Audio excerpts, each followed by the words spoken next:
All right, it's 3:29 on March the 3rd, Tuesday. We just broke for a 20-minute recess. I wanted to record our thoughts. I'm here with Brother Gerald Barnes and myself and another brother, and they brought in a parade of witnesses. They started off with this IRS Special Agent Charles or Chuck Evans. I can't remember his specific name, but it's either Charles or Chuck Evans, IRS Special Agent. What I gather is they give him like special orders to go off and collect forfeitures. Like if there's a judgment against somebody, it's his job to say, hey, I've got to go sell the property and recover the judgment that's been issued against somebody. He doesn't really care if you're innocent or not. It's just his job to collect the judgment. So it's not a parade of witnesses, it's more of a parade of horribles. It's like a term, you Yeah, know? it's a parade of horribles. And you just throw everything to get someone. They're throwing everything they can at Paul Hansen and Ken Hovind, and they're seeing what will stick. And it's kind of ridiculous. They're flying these girls in. One of them was named Miss Alcabia. I didn't quite catch her exact name, but she was a Hispanic lady. They brought in Heather Mahoney.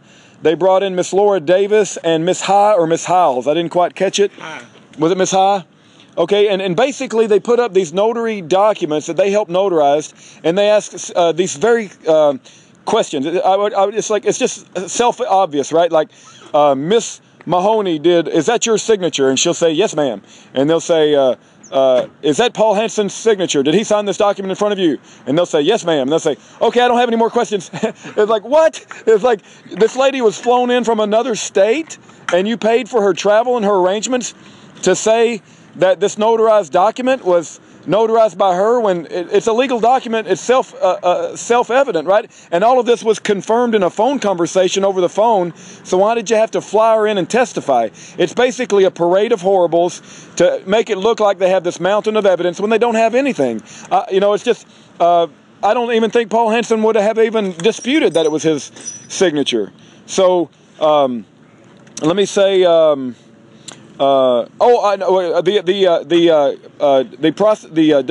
defense counsel basically got up and said, who paid for your trip here? And then the witness, whether it be Miss Mahoney or Laura Davis or Miss High or Miss Alcabia, if I'm pronouncing her name right, said, well, Tiffany Hope Egger's office paid for my trip. And so it's obvious they don't care about, you know, the IRS recovering money for the United States government because they're spending tremendous amount of money. I heard they spent over $300,000 to $350,000 in prosecuting Paul Hansen and Dr. Hovind. It's not about recovering money for the government. They're going to lose way more money than they're ever recovering. It's not about recovering money for the government. They're acting like, oh, we're acting in the best interest of the government.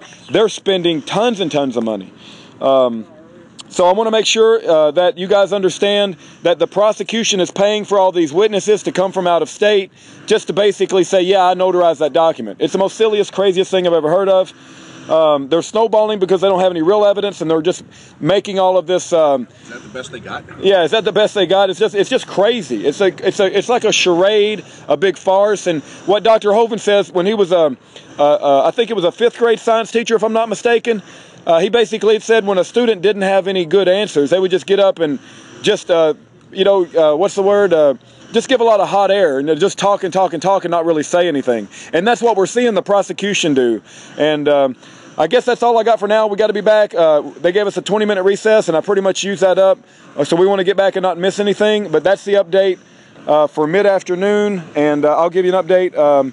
As we get to the end of the day, please keep Ken Hovind in your prayer. God can work a mighty miracle, and they are trying to snowball this jury. Let me also say, I did see some jury members sleeping, right? And so think about that. This man is had 8 years in prison. He's potentially going to spend the rest of his life in prison, and the people that will be deciding whether he goes to prison or not are over there sleeping. Now, I'm not saying that it's just the evidence is so boring and it's so stupid that it would put anybody to sleep. So I'm not really blaming the jury, but it would put me to sleep too. So just think about the significance of what I just said, and keep Ken Hovind in your prayers. God bless every one of you, and keep Paul Hansen in your prayers and pray for their families.